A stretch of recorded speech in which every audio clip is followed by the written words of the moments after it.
Half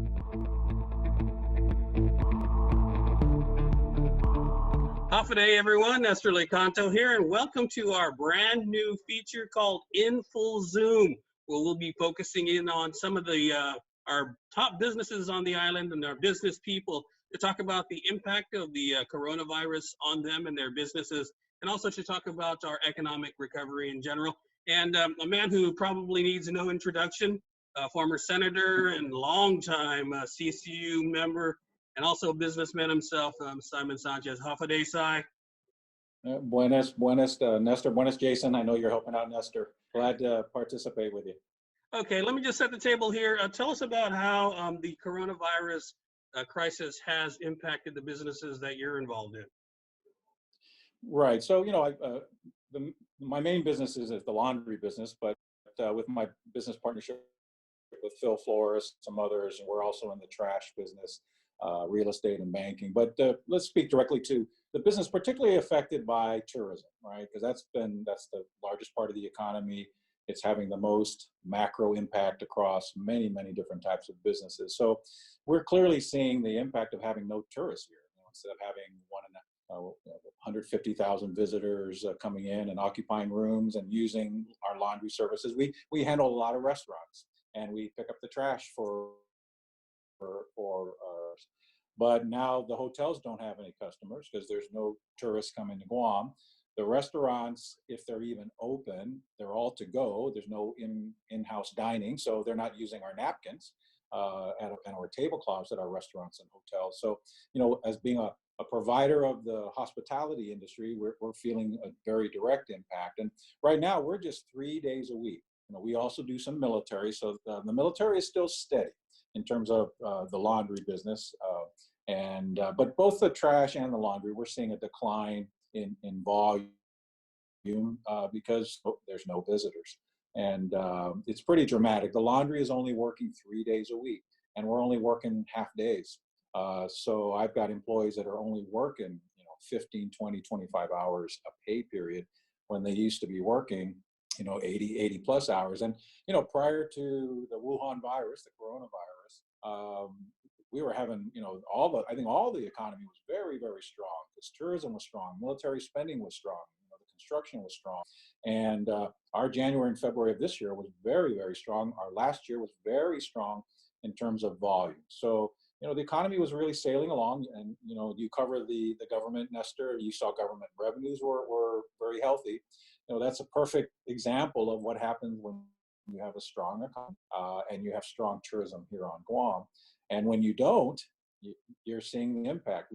People don't get the hours. They don't get paid because our customers that are staying in hotels, our hotels that are our customers, our restaurants that are our customers, aren't getting any guests. And even our local restaurants that we serve, if you've been unemployed for the last month, you're not running to a restaurant to go out to dinner to celebrate a wedding, the christening, the birthday party. This was big prom night, graduations. So you can imagine how the hotels were planning to book, celebrations and use our linen and use our services, and that business has disappeared. And there's sort of two impacts going on. You've got the impact of outside visitors, tourists, not coming to Guam, and then you've got the impact of the employees that all serve our tourists that come to Guam. They're not getting checks. We're not getting checks. So we're not using that money in the economy. We're not, we're surviving just to get our basics of food, but you're covering this in your newscasts on a regular basis. People aren't able to pay their rents because they have no customers. Their business is not inviting them back to work because they don't have any customers. They're not paying their rent. They're not paying their credit cards. They're not paying their mortgages. They're not paying their power and water bills. And even our good customers with their laundry bills are paying slower. Why? Because they don't have any customers. So it's the huge multiplier effect of the virus impact on the economy is being felt. This is, I'm sure in your career, Nestor, I know in my career, this is the biggest economic impact because unlike typhoons, which, often had a similar impact, they're small. If they finite, the storm passes, you can figure out the damage. That damage, it is what it is, and then you deal with it. We don't know the extent of the damage of this virus on our economy. We are aware of the immediate effects. People aren't working, people don't have money, but the longer term effects are going to be with us for months, and the recovery is going to take time. And the governor is wrestling with the challenge of how do you reopen us safely and wisely, and yet the other analogy I like to use is when you have major surgery. Yeah, for the first week you're sensitive to where the surgery is, but you still got to keep eating. And right now not many people are eating because the economy doesn't have food, because the main supplier of our food, our tourists, are not here. And so that multiplier effect is being felt everywhere. I haven't I haven't talked to any business person that says, oh, everything's hunky-dory, we're having a great year. I think there's a lot of people who the expectation is that the governor is going to begin phasing in the reopening of the economy starting next week. But as you said, that's no panacea. I mean, you open up your business, you're not going to get back to where you were immediately. In fact, it's probably going to take quite a while for those that are involved in the tourism industry. So what do you think are some of the long-term expectations for the economy? Well, I think it's going to take, the first one is it's going to take a long time to get back to where we were. I mean, we really were booming nicely in the last couple of years. You can see it in the revenues and in the business income, but it's going to take some time because, first off, let's take tourism. Guam's got to be considered safe to travel to if you're a Japanese or South Korean tourist, and the Japanese and South Korean visitors, they have to feel comfortable traveling at all as well, leaving their country. And then if they're going to leave their country and come to Guam, they got to feel that Guam is safe. And then there's going to be all these new rules from Guam. When you come to Guam, here are the airlines. Right now, we're seeing that the airlines are spreading out the seats, which means they're not going to bring 180 passengers. They're going to bring 90 passengers, right? So that's fewer tourists coming to Guam. Even on the same aircraft that used to carry 200 passengers can only carry 100 because of the spacing. I was seeing an article this morning on the news about the airlines are wrestling, are masks mandatory or not? Some airlines are making it mandatory, passing out the mask, but then there's still a debate as to whether you can sit next to each other with a mask, or do you have to have a mask and distancing, one seat apart. And how is that going to, we're leisure travel. And, how does that affect leisure travel? You're bringing your spouse and your kids, and can you get a seat on an airplane that used to sell 200 seats that now can only sell 100 seats because of the spacing, right? And those are unresolved, and we're going to have to watch how that gets resolved by the airline industry. And then hotels, they're not getting the visitorship. Therefore, they're not going to order as much goods from local suppliers. And then all the employees of this economy that are not getting 40 hours, maybe they're back to 20, then they get to 25, and they get to 30 hours a week. And it's a gradual recovery. Many of them are going to have to catch up on their rents or their utility bills or their credit card bills, or whatever the bills they weren't able to pay when they were getting no checks for a couple of months. I mean, that's what I think about. I'm thinking of all the people getting no income or very little income, 10%, 20% of their income, or the small businesses that, their business is their income and they can't open, right? How are they paying their rents, their power bills or water bills? As an aside, and we can talk about this later, we at the CCU meeting last night, we were presented with how many payment plans are already being broken. Existing payment plans where someone was already behind, they got a payment plan with the utility, and those payment plans are being broken. And we track how many plans get broken a month. We're seeing a surge in broken payment plans. People don't have any money because they don't have a job, because they haven't been able to go to work, because we don't have tourists coming in to fill the economy with their money to employ the rest of us.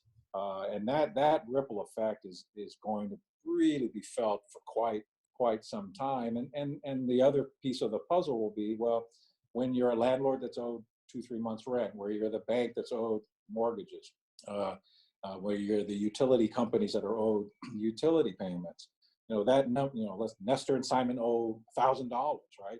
How fast do we try to collect that $1,000 from Nestor or Simon if Nestor's only working 20-30 hours a week instead of his 40 to 45 hours a week? So it's going to take some time, and that's going to test all of our resolve and all of our patience.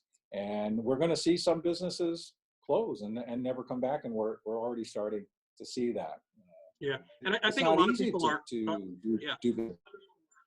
A lot of people are anticipating the pain. There's no other way around it, really. So I know that you're a student of economic policy.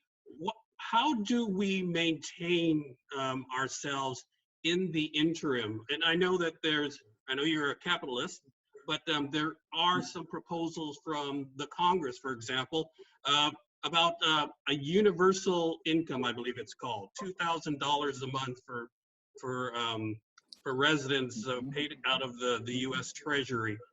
What are your thoughts on us? How do we survive for the next 2 years when we know that businesses are going to be struggling, especially global-based businesses like tourism?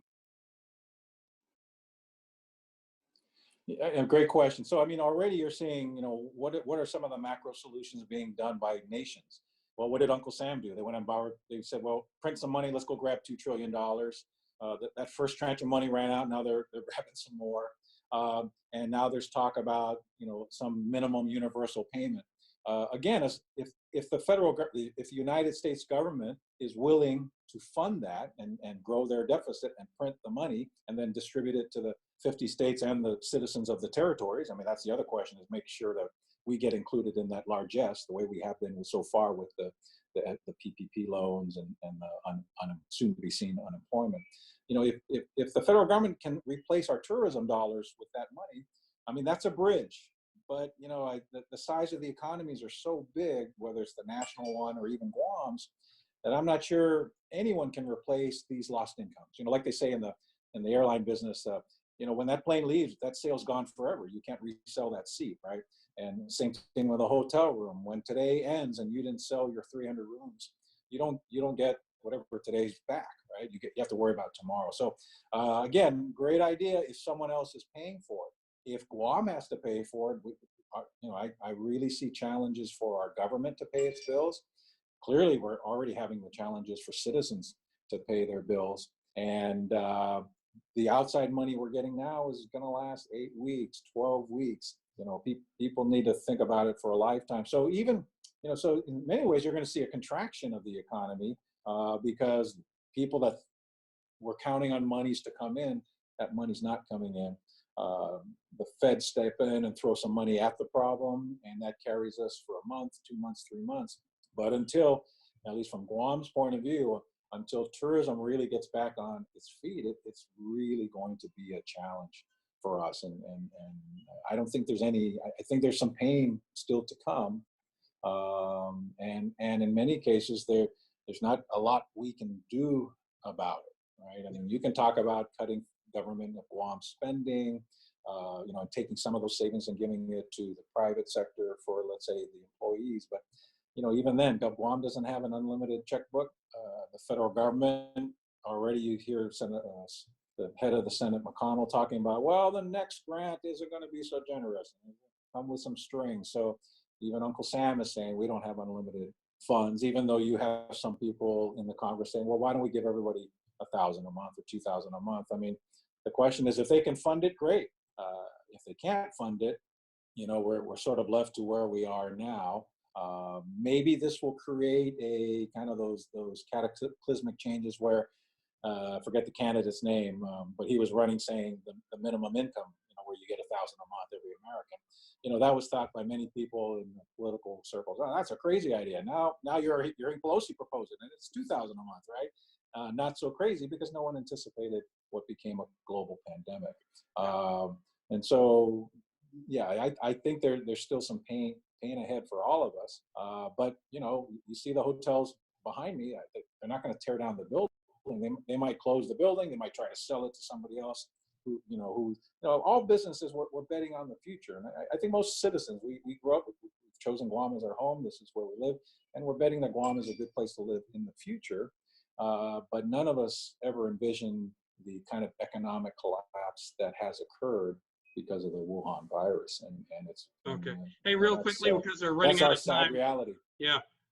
Sorry, real quickly, because we're running out of time. I don't want to leave this discussion, this very gloomy discussion, without any I know. talk of any bright spots, are there any bright spots out there in your mind? Well, I think, that we're just going to have to be, for us businesses that are here for the long haul, it's not the first time we've had economic downturns, and yet we stayed with it. We have to get more creative. We may have to reduce our costs. We may have to find a cheaper way to provide that service, bring in new technologies, right? I don't hear most of the businesses I talk to on Guam, we're not folding up the tent. I mean, some are forced to fold up the tent, particularly really small ones. But ones that have been here for 20, 30, 40 years, we're used to this. This is probably one of the more dramatic downturns, but we've come out of it. We have capital. We have patient capital. Banks, are they willing to lend on the risk of investing in businesses in Guam? But banks don't make any money unless they make loans. So it's kind of like, yeah, it's sad on the one hand, but on the recovery, if we all work together and are patient with recapturing some of our lost revenue and frankly, writing off some of those losses we'll never get back. But as we forge ahead, we look forward and say, well, how can I do this more efficiently to better survive with a smaller market until tourism comes back? I mean, ultimately, I believe tourism will come back and the world will begin to travel again. It's just very tough now. And it gets gloomy because we're so trapped into the current perspective. But, now that I'm a lot older than I used to be, and I look back over 30 or 40 years, right, we've been through downturns. This may be the most dramatic ones, but we also came out of those downturns. It's cyclical. And as long as you have patient capital, and oftentimes with your banks, right, when things are really bad, now the banks are your partners, right? Because they can foreclose on an empty building, but what's that do for them, right? And so I think that's where everybody gives in a little bit, right? Banks write off loans that aren't successful. Banks still make loans. Maybe the interest rate is higher. Maybe there'll be impacts on pricing, right? Where prices go up a little bit. It's all a big interconnected situation. I think the biggest challenge now is uncertainty. When will this end? How will this end? It's going to be more like a rheostat, a dimmer. It'll end as you dim it down and the economy begins to come up. You turn that dimmer up. But in the process, there's going to be some darkness, and then the light comes back on, but it won't be bright right away. It's going to gradually get brighter. Hopefully all those hotels behind us get filled and your advertisers come back to advertise to local citizens that are employed, and we get going again. So I mean, we'll come out of it. And it'll be a new frontier, and some won't make it, and some new opportunities will emerge. I don't see the world giving up, and we're surely not giving up. This is our home. We're going to invest in it. We're going to continue to invest in it. We put some acorns away, and we'll use those acorns. If the feds can help us, great. And I pray for our local government, because that's a challenge that hasn't quite come to the front page yet, but it's only a matter of time because their money's running out. Thank you so much, Simon. I really appreciate your time and your thoughts and your observations have been very, very helpful. And I agree. I mean, we're all in this together, and it might not seem like it after a while, but there is light at the end of the tunnel, and we'll stick it out and just be patient. This Guam is still a good place. Guam, and we've come back from World War II. Guam is a great place. Guam is our home, and we're going to make this happen. All right. Thank you very much, Simon Sanchez. Appreciate your time. Thanks, Nestor. Take care. All right, and you heard Simon on the first part of our In Full Zoom new feature, and now I'd like to introduce a couple of ladies who also don't really need any introduction, because you see them all very frequently right here on KUAM, and they are Liz Duenas and Gina Cabos of Remax Diamond Realty. Thanks for joining us, ladies. Appreciate your time. Thank you. Thank you. Liz, let me start with you. I just wanted to kind of set the table here and ask you to explain the impact that coronavirus crisis has had on your business and the realty business in general. Well, the realty business, we were told that we're non-essential and that we couldn't operate we're getting so many calls from people who are displaced from their homes, or they just got here and they only have a window of time to occupy a certain property. And we're told that we can't practice real estate. So we're telling these people that, I'm sorry, we've been, we were told that we would be penalized or that we would lose our license. So many of us have been just staying home. However, I know there is a few that have been out there practicing real estate. But in any event, it does impact us greatly. But Gina and I aren't really concerned about us. We're concerned about the people that have been pleading to say, hey, we need your help. We need to find a home because we only have this window of time. And, everything is dead in the water. So it's unfortunate. 32 states have, real estate is essential. Housing is essential. We want to emphasize housing is essential. And 32 states have considered that. But here, unfortunately, we are non-essential. So I know we've all been vocal about trying to get back to helping these people. And sometimes it's construed that we're all about the money. I'm sorry to say, it's not about that. We've got people calling and pleading to help.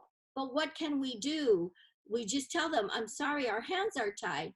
Now, Gina, has been saying we got to get out there.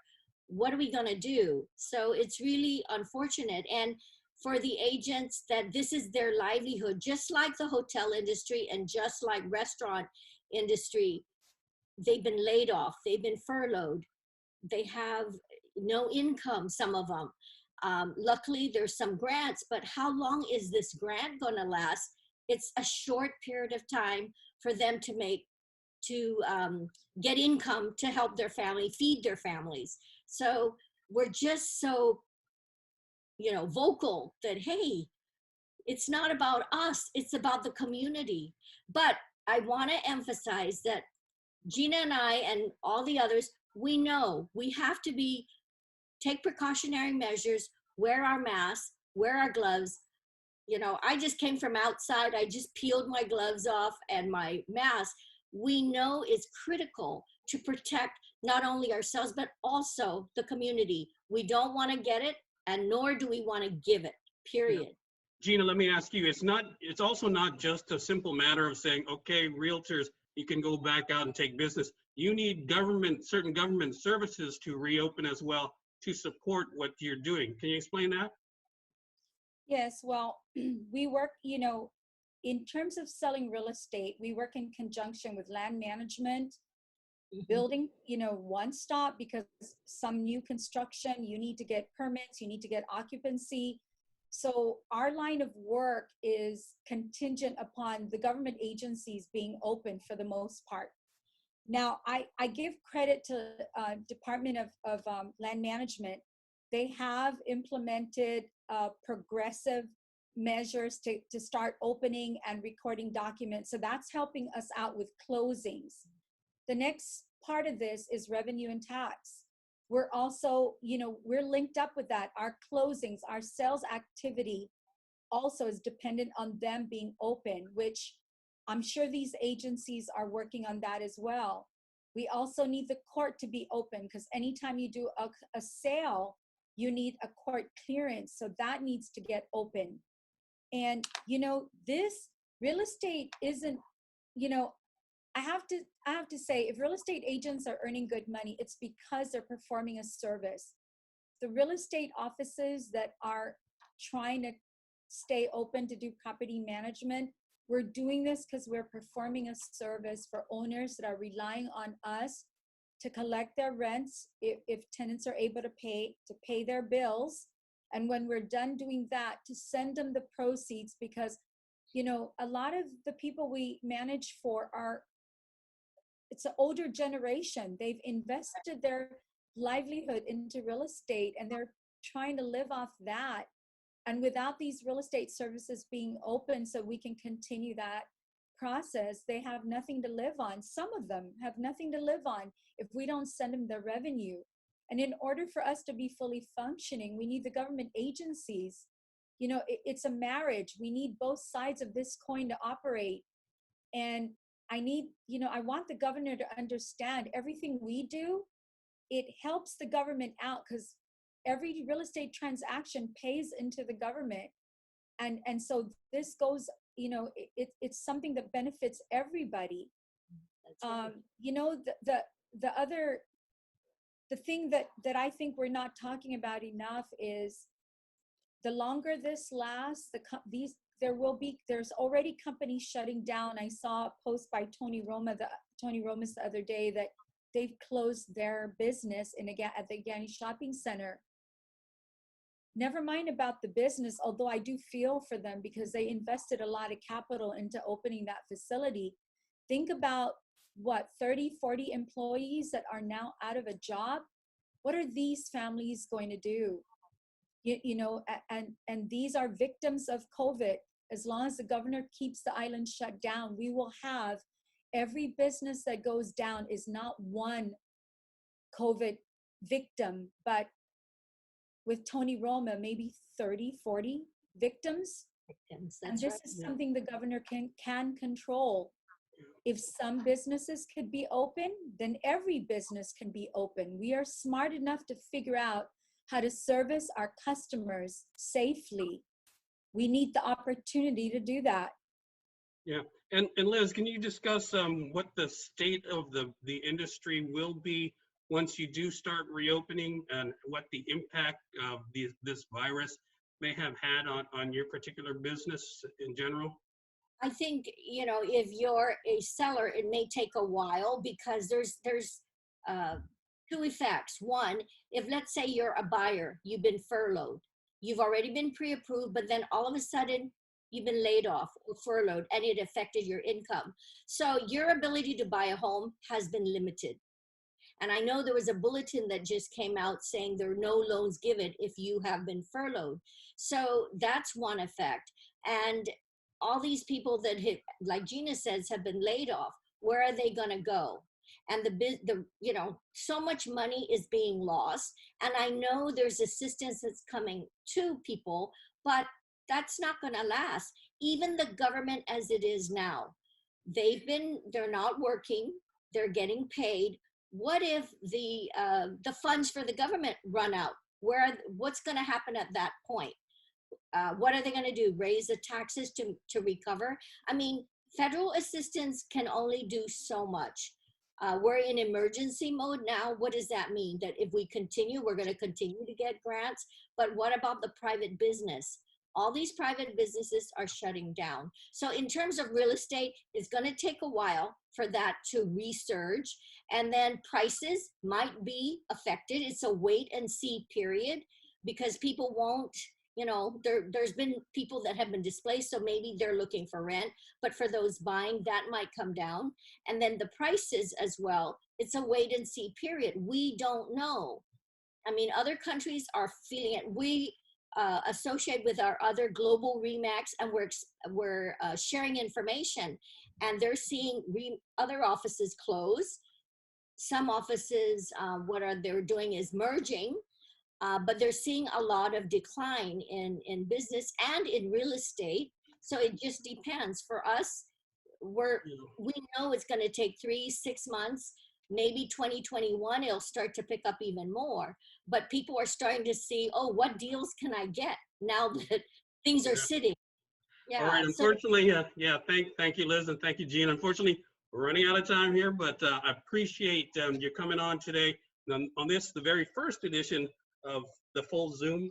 This is Liz Duenas and Gina Campos, of course, of the ever popular REMAX Diamond Realty. Thanks for joining us, ladies. Thank you for the opportunity. And that's our report for this evening. Thanks for watching, everyone. I'm Nestor Licanto. Thank you.